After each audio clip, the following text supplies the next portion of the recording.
mine is what you sell. You promised me heaven, then put me through hell. Chains of love, gotta hold on, babe. When passion's a prison, you can't break free. Oh, you're a loaded gun. Oh, there's nowhere to run. No one can save me. The damage is done. Shot to the heart, and you're to blame. Now that you give love a bad name. I play my part, and you play your game. Now that you give love a bad name.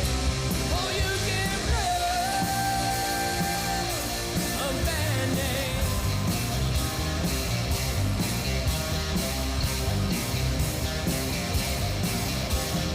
Paint your smile on your lips, blood red nails on your fingertips. A schoolboy's dream, you act so shy. Your very first kiss was your first kiss goodbye. Oh, you're a loaded gun. Oh, there's nowhere to run. No one to save me. The damage is done. Shot to the heart, and you're to blame. Now that you give love a bad name. I play my part, and you play your game. Now that you give love a bad name. Oh, you give love a bad name.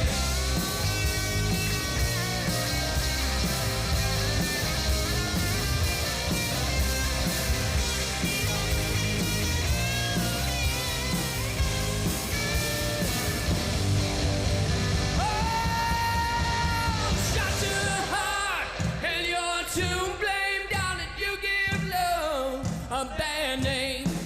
I played my part, and you played your game. Down that you give love a bad name. Shot to the heart, and you're to blame. Down that you give love a bad name. I played my part, and you played your game. Now that you give love a bad name. Whoa, whoa, whoa.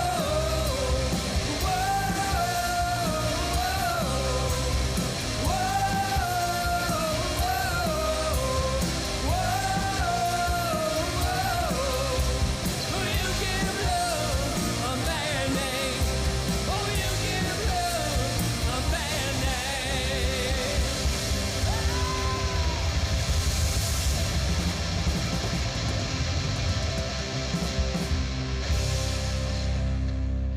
How about Brad and the band with that Bon Jovi throwback? Welcome to Crosspoint, friend. My name is Abby, and we are so excited that you're tuning in with us today as we continue our series, Spark, Ideas That Ignite. You see, ideas can create powerful, lasting change in our lives. And unlike Bon Jovi's tendency to shift the blame that we heard just a minute ago, today we're going to be exploring the idea of ownership, of active responsibility. And we're so glad that you're here as we dive into this discussion with a special guest speaker, Scott McDonald. Now, if it's your first time with us, we certainly hope that it's the first of many, and we would love to connect with you. You can text the word connection to the number on the screen, or you can fill out the form next to the stream. If you share your mailing address with us, we'll drop a gift in the mail this week as simply as a way of saying thank you for joining us today.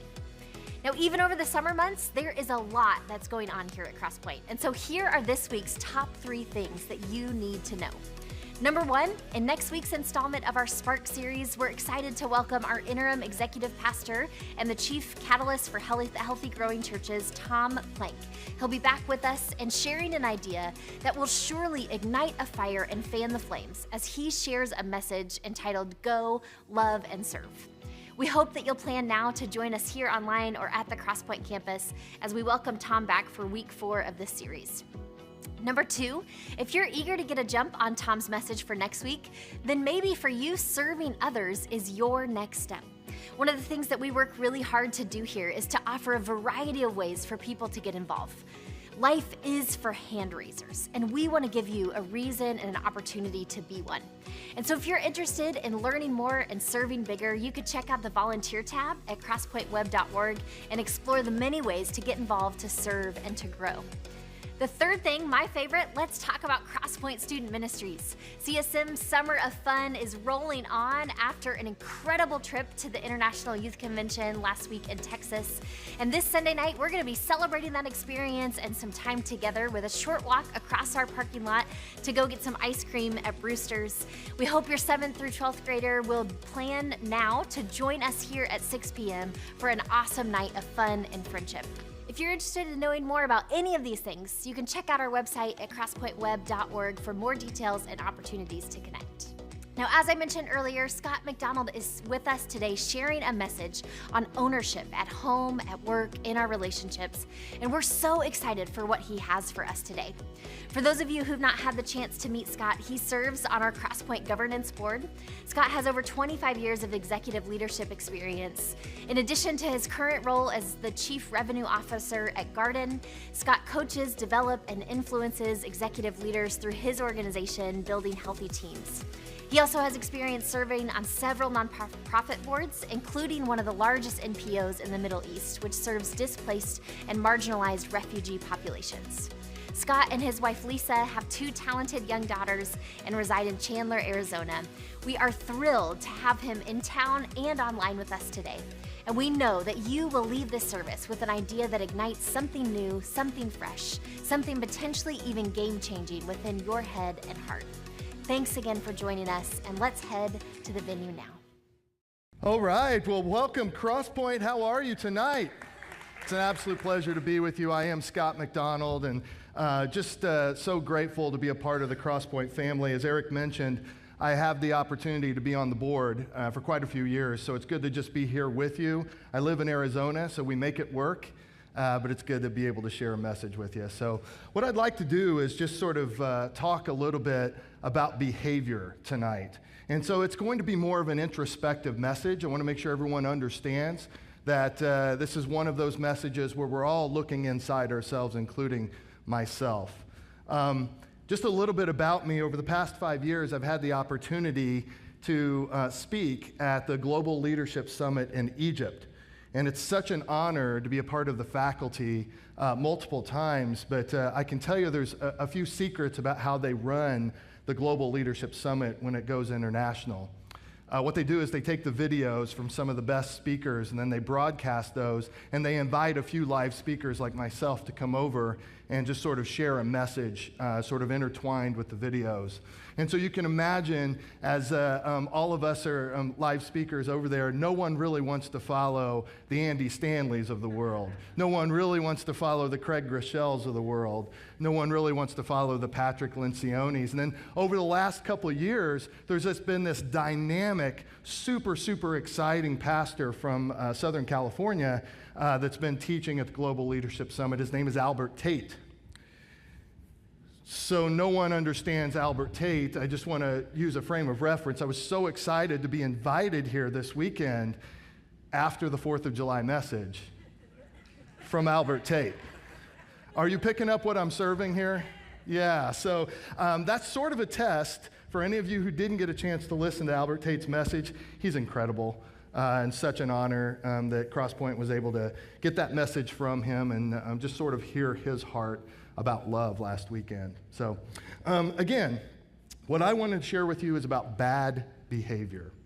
And so specifically, I want to talk about our bad behavior. And it's one of those moments where we don't ever want to admit that we behave poorly from time to time. But what I want to talk about is, how does it happen? What's the impact of bad behavior? And what do we do about it? Like, how do we respond, and how do others respond when we have bad behavior? So a quick story. In 1980, there was a gentleman by the name of Frank Abagnale Jr. Some of you may recognize his name. He authored an autobiography in which he detailed all these outlandish things that he had done. He committed fraud in a number of different areas, to both people, corporations, to the federal government. And so Frank actually impersonated a medical doctor for a number of years. He impersonated a assistant state attorney general in Louisiana, and he also impersonated a pilot for Pan American Airlines, and I think he flew something like 2 million airline miles. And so he was really proud of these frauds that he had put across. And you may recognize the name from a movie. His autobiography was actually put into a movie called Catch Me If You Can, starring Leonardo DiCaprio and Tom Hanks, I believe. But what's interesting about con men, and con women for that matter, is that they're not new. They've been around for a long, long time. So when we think about Frank, it's not that unusual. There's a common thread between con men and con women over time. And it's this: they're really proud of the frauds that they've committed on people, but they never want to admit the hurt that they've put on people. And so the actions of what they've put forth are something that they just never really have embraced. There's a quote from Frank himself. I'm just going to read it to you here. And this was long after the movie had come out. He said, "As long as I didn't hurt anyone, people never considered me a real criminal. My victims were big corporations. I was a kid ripping off the establishment." So in Frank's mind, he sees himself as a hero, working against the man. But his victims didn't exactly see it that way. And they've been quite vocal over the years, hundreds, if not thousands of people that he impacted with his fraud.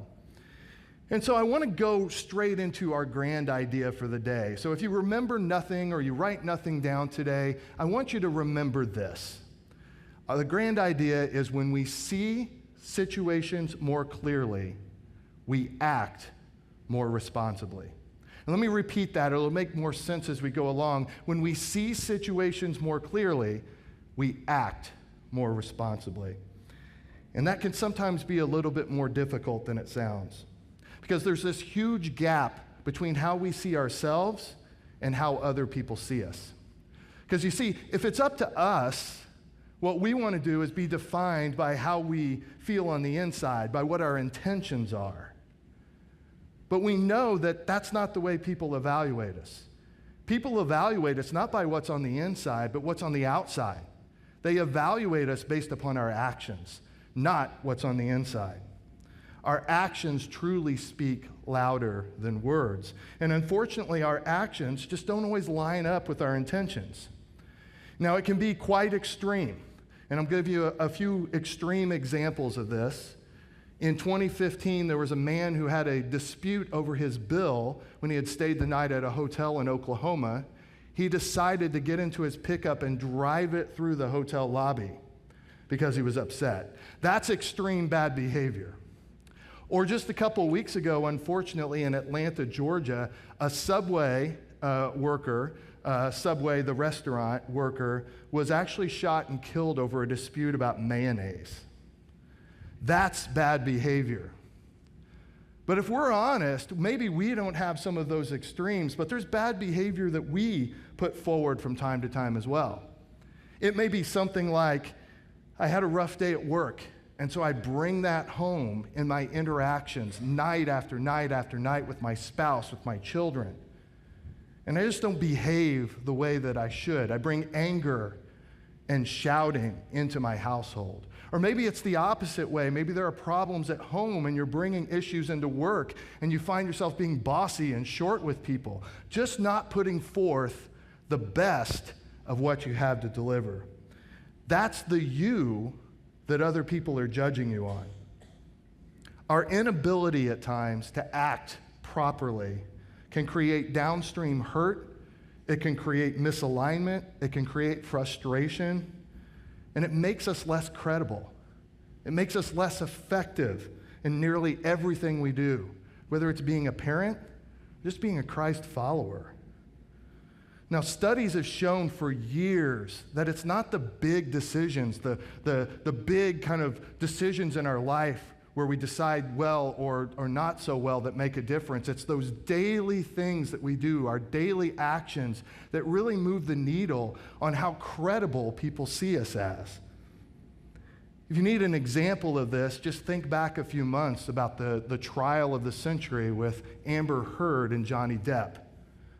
All of their actions were recorded and were put on display for the entire world. And quite frankly, it was just ugly.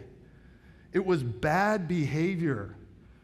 I'm so glad that there's no one around my house recording my behavior and broadcasting it out to the world. But for all of us, right? Because there's this part of us where we don't feel well, we don't act well, and that's the part that people see. It's not the me that I try to project into the world, but it's the me that people see. Well, if we go into Scripture and we look for examples of bad behavior, we're really not going to have to look too far. Unfortunately, the Bible is riddled with stories of bad behavior. One after the other, and it pretty much starts in Genesis. But what I want to talk about right now is the Apostle Paul, who spent a fair amount of time when he was in prison writing to the early church and sort of admonishing them about bad behavior and the impact that this behavior can have. And so in some of his writings to the church in Ephesus, he spent time just unpacking and making sure that they fully understood the impact of what bad behavior does, particularly as they portray themselves as Christ followers. And so in Ephesians chapter 4, verse 1, he sort of kicks it off with this sort of introduction of himself being in prison, and he says, "As a prisoner for the Lord, then, I urge you to live a life worthy of the calling you have received." In other words, he's just putting a stake in the ground, and he's saying, I'm urging you to live a better life. And he goes into very prescriptive detail later in chapter 4. And in verse 29, he says, "Do not let any unwholesome talk come out of your mouths, but only what is helpful for building others up according to their needs, that it may benefit all who listen." He goes a little bit deeper in verses 31 and 32 when he says, "Get rid of all bitterness, get rid of rage and anger, brawling and slander, along with every form of malice. Be kind and compassionate to one another, forgiving each other, just as Christ God forgave you." And again, Paul was very intentional in his words. He was calling out very specific behavior to the church at Ephesus and saying, this is what people see of you. Not the Christ followers, what you want to be projecting. What people are seeing is this bad behavior and these examples. In marriage counseling, there's this term that's often used whenever one spouse commits certain things against another spouse. It's called love busters. And what it basically means is that there are things that I do, like leaving my shoes out, or things that just basically erode love that we have for each other in a marriage relationship over time. They're called love busters. Well, if we broaden that out, what I want to call it today is passive responsibility. Not active responsibility yet. Let's talk about passive responsibility. Let's talk about where the challenge actually lies. Passive responsibility is defined as an attitude or an assumption that life happens to you and some outside force is responsible for your actions. When we demonstrate passive responsibility, we use the following behaviors. We blame people. We get loud. We get defensive. We operate from fear. We operate from anger. We develop excuses. We get violent. We get hyper-focused on fixing things. We surrender, and we express negativity. Passive responsibility is all too often the worst of what we have to our coworkers, to our friends, and to our family and loved ones. And we drop into these behaviors effortlessly. So if we were to break out passive responsibility, there are two things that you're focused on when you're demonstrating passive responsibility: injecting and projecting. Injecting means that you're going to inject your narrative into the story. So however you see things, you're going to make sure that people see it that way. And projecting meaning I'm not only going to insert things in, but I'm going to make sure that I convince you of the right of my position. It's often about being right and making sure that everyone knows it. Passive responsibility requires winners and losers in any given situation or discussion. So the question is, now that we've defined it, why do we behave this way? Because if we're honest, we all, from time to time, have bad behavior. We know that passive responsibility behaviors like blame and projecting and displacement are often used as a defense mechanism. What do we mean by defense mechanism? It means that we want to protect our own flaws. And so what we do is we sort of deflect and we blame others for our own behavior. We claim that it's their fault we acted a certain way. And most importantly, it's just too easy to blame others and not take responsibility ourselves. And so what I want us to do is let's just look at a simple model of how behavior happens. Let's ground ourselves in the most basics of how behavior happens. And so if we can throw up the model really quickly, you could see that it starts at the top with 4 simple things that happen, and they happen instantaneously. First is we observe something, then we process it in our minds, it makes us feel a certain way, and then we act. Let me walk you through an example so you can see how quick this happens. I'm driving down the interstate in Arizona. I observe a cat in the middle of the interstate. Now, immediately in my brain, I'm processing that I'm about to hit a cat in the middle of the street. And so that processing makes me feel a certain way. And I feel, oh my gosh, I don't want to kill an animal. So my action is to steer the wheel a different direction. Now, I know some of you are not cat lovers, and you probably had a different way of processing that. But that's the point, right? The processing is where things go awry. We can look at any given situation, and we process it differently. If I were to show images in front of you of polarizing political figures, and as soon as I put it up on the screen, half of you would immediately process and feel a certain way, and the other half would process and feel the opposite. That's just the world that we're in right now. But our actions, make no bones about it, our actions are tied to the way we process what we observe. And so we want to ground ourselves in this word called judgment, because that's what happens, right? We judge.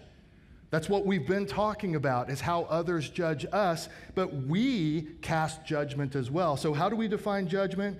Judgment, as defined by the experts, is this. It's the ability to draw conclusions from events with strong evidence. The ability to draw conclusions from events with strong evidence. But the problem is we make judgments daily. We make judgments about how many cups of coffee to have. We make judgments about where should I go to lunch. We make judgments about the quickest way to the office. These are all instantaneous judgments, and we're not using them based off strong evidence. We're using them based upon our own narratives.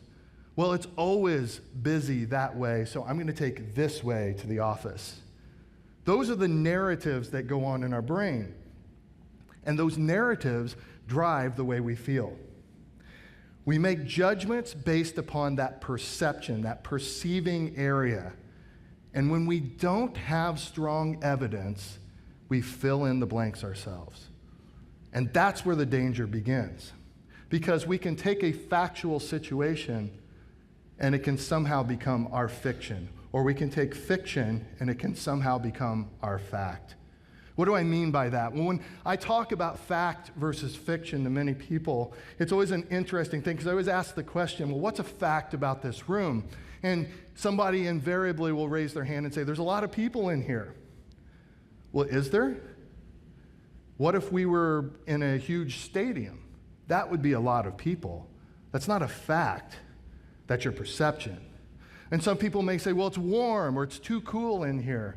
Again, that's a perception, not a fact. What are facts? Facts are things that are definable by evidence. You have evidence to prove facts. But often when we're making decisions, particularly about our behavior, we're not basing it off of facts. We're basing it off of what facts we've strung together with our own fiction. And so with passive responsibility, we find ourselves filling in where we don't have the facts with our own worldview. I cheated my business partner out of money because he didn't respect what I did for him. I drank too much because my boyfriend or my girlfriend doesn't understand me. We just immediately use our own narrative to defend our actions. Passive responsibility loves the word because. And so anytime you find yourselves justifying an action with the word because, you've fallen prey to passive responsibility, because our judgments can lead us astray. And as it's been said before, if we change our perspective, we can change how we feel. And if we change how we feel, we can change how we act. And if we can change how we act, that's the kind of results that our families, our coworkers, our friends, and our God is looking for. There's a book that came out a few years ago called Atomic Habits. Some of you may have read it, by James Clear. And he talks a little bit about certain things that have a compounding negative effect on how we process what we observe. And so I just want to mention these things to you, because as we go deeper and deeper into this passive responsibility, we need to understand what are the triggers. The first one is stress. No surprise there, right? We've all had our fair share of stress over the course of the last few years. The second is negative thoughts. Things that have already been creeping up in our head has a compounding impact on how we process things. And lastly is something called outrage. And when I first read this, I thought to myself, well, what do you mean outrage? I don't quite understand. But if we think about it, there are entire industries that have been developed through social media, through cable news stations, that traffic in outrage. And they keep us thinking and being outraged by things. How can we respond positively when we're constantly fed with negativity and outrage? So we have to have something to contrast passive responsibility. And so what we contrast that with is something called active responsibility. And that's the title of the message today, is active responsibility. Active responsibility is an attitude or an assumption that you alone are responsible for your actions towards things outside of your control. You alone are responsible. You have 100% ownership over your actions towards anything, whether it's within your control or outside of your control.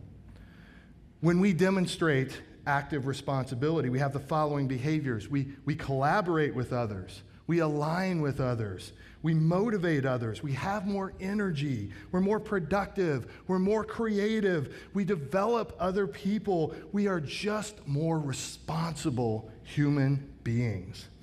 Active responsibility understands that we own our own behaviors. The goal isn't a competition with winners and losers. When we demonstrate active responsibility, what we're doing is we're collaborating so that everyone works together towards the common good. When we show active responsibility, we are focused on two things. Number one, something called fortifying in fact.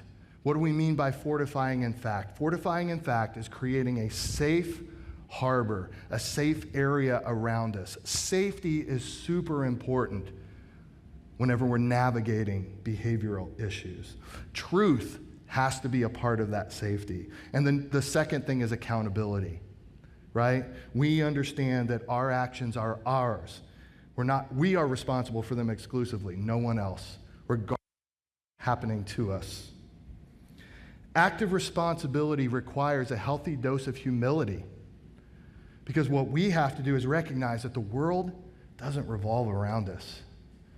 But it also requires a healthy dose of confidence, because we know that any situation that we enter, it's our responsibility to navigate that situation. With passive responsibility, instead of owning our actions, we justify our fiction. But with active responsibility, instead of justifying our fiction, we own our actions. Passive responsibility is about the things that happen to you. Active responsibility is about the things that happen within you. It's a very important distinction. Now, active responsibility is not something that can be just sort of taught or assigned to someone. It's a role that we have to assume. And the imagery that we often use when we're talking about this is that of a sporting event where there's a team that's sweating it out on the field and there are people in the bleachers. Passive responsibility is when you're in the bleachers criticizing every play that happens and every move that's made. Active responsibility is when we get out of the bleachers and we go down and we participate in the actual event. We include ourselves as a part of the solution rather than criticizing what may be going on in front of us. And so what ends up happening is we have roles that we assume both in passive and active responsibility. And I'd like to just take a moment to walk us through those roles if we could. So passive responsibility roles, the first one is the role of victim. We're all familiar with these, right? The victim was said, I'm helpless, there's nothing I can do. It's about a loss of power. The villain role is where we're blaming someone. We're blaming someone and we're saying it's their fault that I acted this way. The victor role is where we're saying only I can fix it. I'm the person. I'm the one who's responsible for this. I'm the only one who can fix it. Now, we contrast these roles with active responsibility roles. And the active responsibility roles are, instead of being the victim and being helpless, we're now the captain.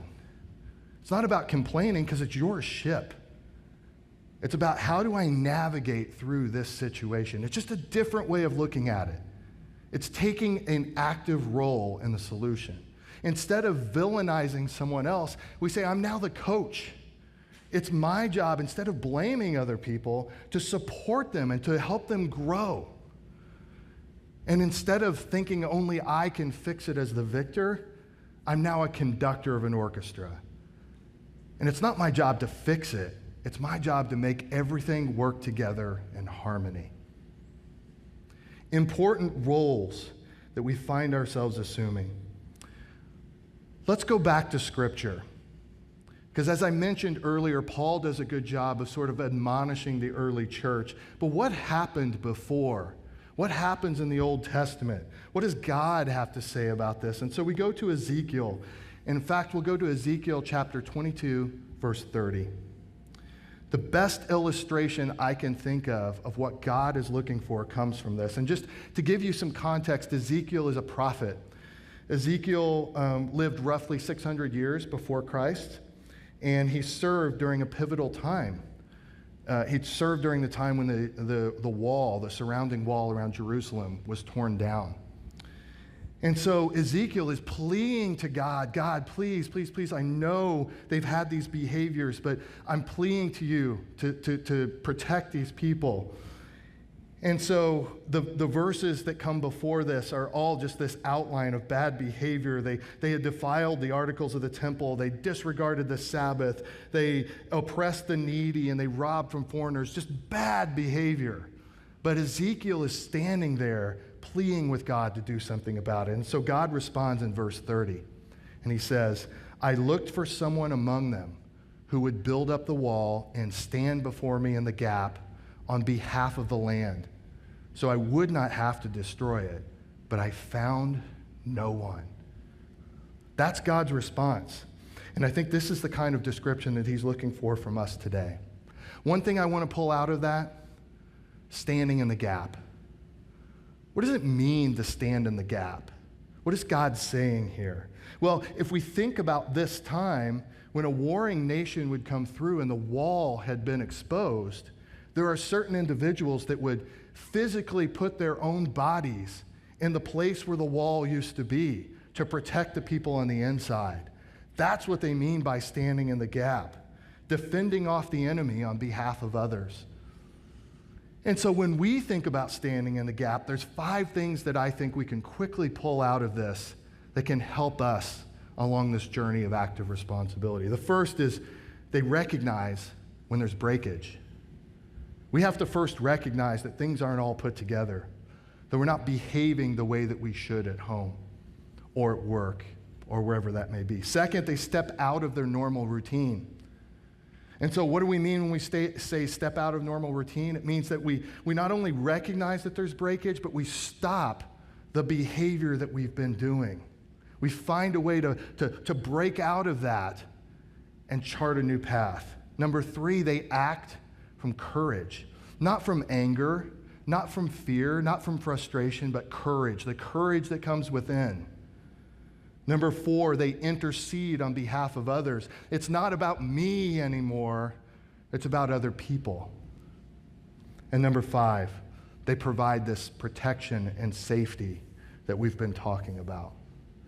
That's what it means to stand in the gap. That's what it means to have active responsibility. And as I said earlier, when we see situations more clearly, we act more responsibly. Well, there's really no way to fully embrace active responsibility until we personalize it. And I hope that everyone understands that we all have opportunities to improve our behavior, but personalizing it is when we can really start growing. And so it was mentioned earlier, I have a wife named Leisa. We've been blessed with 2 amazing young ladies. And I'm so honored to have them in my lives. I say ladies because they're both in their 20s now. And I always think back to all these moments when we were growing up. And I want to think about the good times. But certainly, as I look into my own behavior, there weren't some great times. I remember the routine for about 6 years straight, every Sunday morning before we were going to church.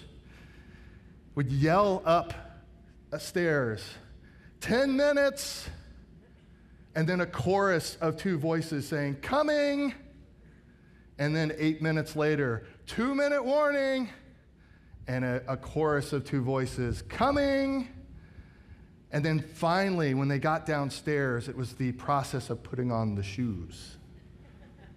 And you can relate to what I'm saying about putting on the shoes. And I remember one particular time when my oldest was about 10, and I remember this vividly. I remember saying, put on your shoes. She's standing across the room from me, and she's occupied with something else. And so I decide to do what we all do. We raise our voice. Put on your shoes. She's occupied with something else. Put on your shoes.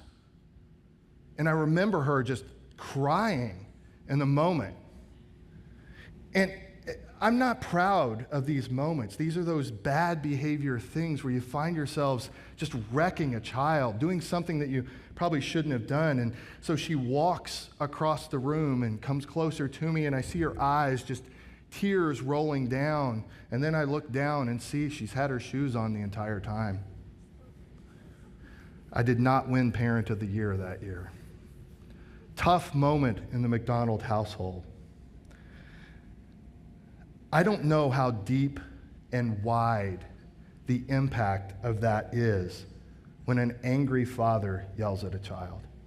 But I have to think there's a compounding impact of that. And no, I am not proud of these moments. If I could go back and change that trajectory, I would. It's unfortunate that when we demonstrate bad behavior repeatedly, we end up damaging those that are closest to us, the relationships that we're closest to. So the question that we need to ask ourselves as we're wrapping up today is this: what am I reflecting into the world? The easiest path to answer that question is what I could tell people what I want to reflect into the world, but we know we're not judged by that. We're judged by our actions. And so if we're judged by our actions, we're often judged by our worst actions, and that's just not what I want to reflect into the world. So what does that reflect? Active responsibility is when we assume 100% responsibility. It's not like saying, here's a pizza and I'm responsible for eating 50% of the pizza, but 30% belongs to you and 20% belongs to you. It's 100%.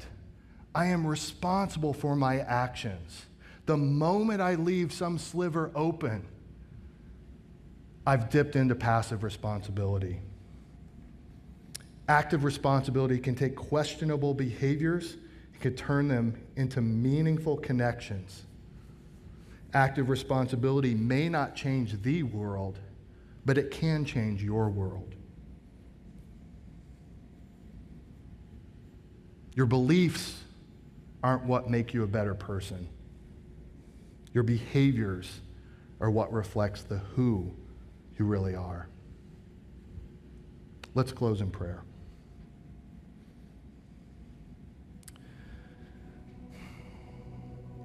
Father God, we are so grateful for your word. We're so grateful for the accountability that you give us over our own behaviors. We're grateful for forgiveness. We're grateful for patience. We're grateful for grace when we know we just don't get it right. When we look inside ourselves, we're often just not proud of the behaviors that we project into the world, and we know that impacts our effectiveness, but more importantly, your effectiveness.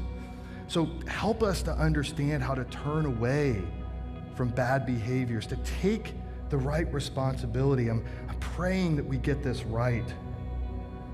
Father God, we thank you for each spouse, each student, each leader, each parent, each child, each person that understands that their accountability better reflects you in the world. Change how we perceive things so that we can change how we feel. Change how we feel so that we can change how we act. Change how we act so we can just change the world with your love. Thank you for your Son. Thank you for his sacrifice for us. Amen.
Let the king of my heart be the wind.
again so much for joining us today. We hope that you have been challenged and encouraged and know that you are not alone as you take a next step in claiming ownership in an area of your life as you go this week. We hope to see you back next week here online or on the Crosspoint campus for week 4 of our series, Spark. And if you like what you've experienced today, you can like us on Facebook, subscribe to our YouTube channel so that you don't miss any of the action. Also, don't forget to hit send on that connection card. We would love to hear from you. And if you would like prayer today, you can text the keyword need prayer to this number on the screen. Someone from our prayer team would love to give you a call later today. Have a wonderful week, and we can't wait to see you next time.